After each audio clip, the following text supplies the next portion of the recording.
Alright, so the Super Boss Merlin was announced, and of course I've been getting requests on what are the units to use, which by the way, if you want to like see gameplay of it, there are multiple videos of me beating it in my channel.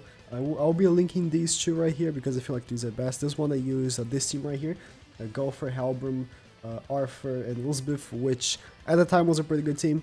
And then this one I used Ascanor because what happened was actually, so for Global they are planning to release both Ascanor and Merlin together, but on JP, Ascanor actually came a week after Merlin came out. So we had a week where we just used normal units, but there's a big difference, right? Because this was the last Super Boss GP had that didn't have the point system. So in these videos you're not going to see me going for points, you're just going for completions, but it's good to kind of understand how the Super Boss works. To explain kind of the mechanics, in the first phase, it's really not that, it's very straightforward, I'm not gonna lie, it's very straightforward.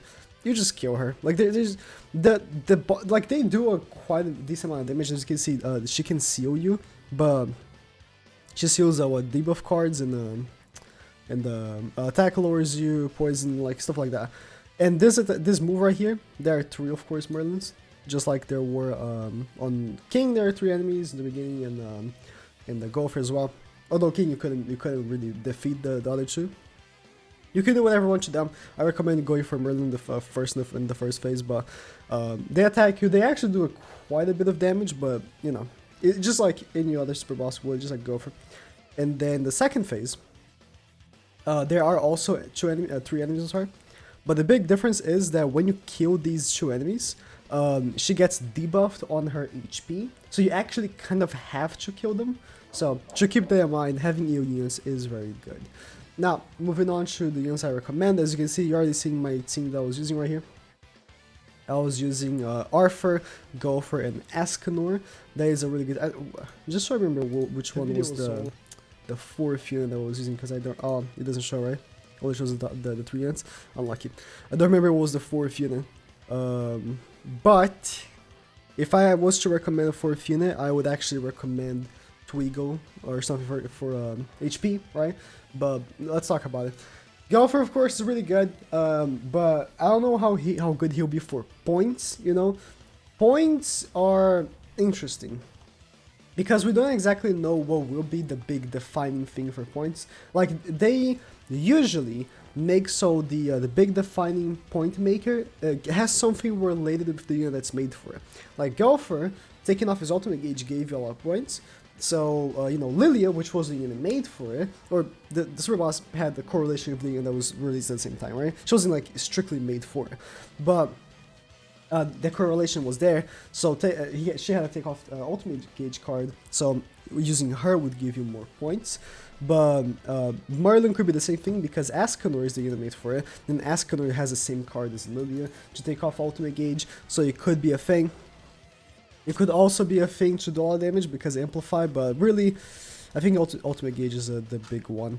But yeah, so Gopher, I do believe he could be good. If you want to go for the mono red build, you know, if you been playing PvP or in the past, not right now currently because it's not as meta anymore, until that's going to comes out. When he does come out, it will be more meta. But the mono red team, the OG one for global, was Gopher, Arthur, and Hauser.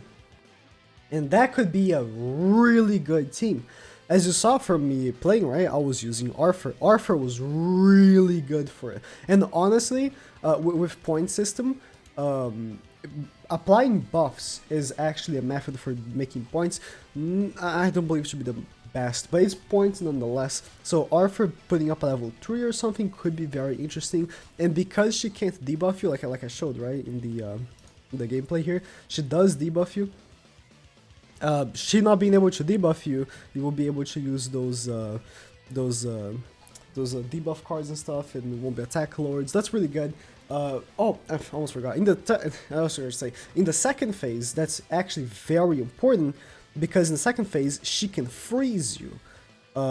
Yeah, as you can see, Arthur is freezed. So if you have a level 3 immunity buff with Arthur, then you will not be able to be frozen, which is really good, right?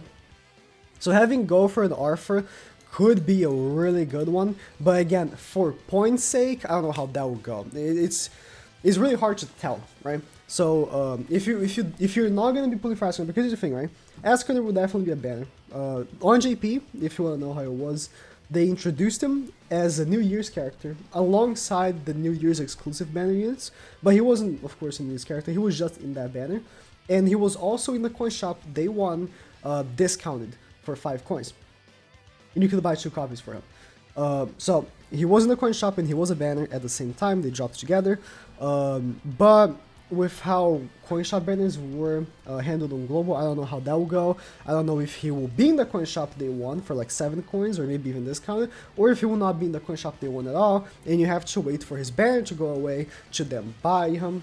And for that, you know, you might miss out on using Escanor for the super boss, which he is the unit made for the super boss. Like when he released, it was during the super boss Merlin as well on JP, so he's kind of made for it. Which, by the way, if you don't know what he does, his passive is really good. Increases HP related stats of the hero by 50% for 3 turns. That means lifesteal, HP itself, regeneration rate, whatever. Lifesteal is big, extra 50% lifesteal. Whenever he hits something, he fully heals. So if you do go for getting Escanor, if it is available for coin shop day one, hopefully, you'll be able to do the go for Arthur Escanor build, and you're just gonna be wrecking because you apply level 3 Arthur buffs to Escanor, and he just does so much damage, right? So that's gonna be good. There's also the possibility, I didn't talk about this, but there's also the possibility of them giving Escanor UR gear as soon as he comes out, because there's always the release of new units, right? New character units, especially on JP, and I don't know, on global they did have with King, right? But whenever a new unit comes out, they release their UR gear with him, so it could be that Escanor does get one. Although on JP he was the last character to get it out of the ordinary characters. On global they're not following the same thing. Like Meliodas is the first one on JP, and Meliodas doesn't even have UR gear yet on global, so they're definitely not following how JP did it. So they could just drop Escanor's UR gear, in which if he does, like, for high points, that would be really good. You just give him UR gear, and then all of a sudden you just beating the event as fast as possible, right? With the Amplify, with Arthur, and taking off the ult gauge as well, AoE. It's just so big, right? So yeah. But again, if you can't get Escanor, maybe you don't have coins, or if it's a banner, you don't want someone for the banner. Hauser could be a fantastic option. Being AoE, like you know, with the Gopher boss, they made it so there was a point thing for doing AoE damage, and that could be it again because Escanor is an AoE character, so Hauser can definitely do that, and he does take off ultimate gauge on his ultimate. He was really good for it anyways. Like if you have lifesteal, he just fully heals it whenever he attacks, and of course with humans in your team as well, that could be really good. But for some, you know, if you can't. If you want to use, I don't know, Hauser in the back or something, Hellborn is really good, taking off ultimate gauge, because of course ultimates are really annoying, but I don't know if I would really recommend. It was a good option, like again, as you can see right here, right, on this team I did use him, but that was because at the time, I didn't have Hauser leveled up, you know, it was different, you know, it was different times. Ban is okay, same thing as Hauser, but nothing crazy. He's really a budget character, I wouldn't really recommend. Elizabeth in the back, so it's the thing, right? Elizabeth, 4th Elizabeth, is super good for farming, because your team is pretty much immortal, because you're healing 10% max HP every turn. Your team is immortal, but for points it's not the best. I guess having full HP at the end is really good, but for points it's not best. If you want, like, I think the best team, I believe so, the best team possible will be Gopher, Escanor, Arthur, and Hauser in the back. Because then you're increasing the basic stats by 8% of humans, and you can see Arthur and Escanor are humans. So you're gonna be increasing both of their like regular stats, right? Attack, defense, and HP. So that's really good. But if you don't have Escanor, right? And you wanna go for Gopher, Arthur, Hauser, and Twigo for the extra 30% red HP, that could also be really good. For points and for farming as well. Although, again, for farming, I do believe Elizabeth should be best just for the healing. But for points, Twigo for the extra 30%. I almost didn't mention. Also, if you want to go for another budget character, Red Jericho is really good. because of her her rupture card. She does buff herself, as you can see right here in the fight. The other one's already there. Yeah, because she has buffs. In the first phase, I do believe so. She also has buffs. If I don't miss, maybe not. Yeah, she does. She does have. Nah, he's just a shield. I'm mistaken. The second phase she does have buffs, so it could be a good budget character. But I don't know. SRs are like somehow more difficult to level up because of the lack of SR penance. So I do believe so. Like lots of people watching have already leveled up their Gopher, their Arthur, their Hauser. So that's like a very very easy team for people to build because they already have these units leveled up. And if you can add Ascona to the mix and all that, this could be probably the best team. But who knows? It has been different for global because of how point system works. Like Gopher, I knew Merlin was going to be really good. Like the blue Merlin, she was like the top of the leaderboards. But I didn't expect Hauser. Like I did not expect Hauser. But you know, the big difference is that for this super boss, she's green, right?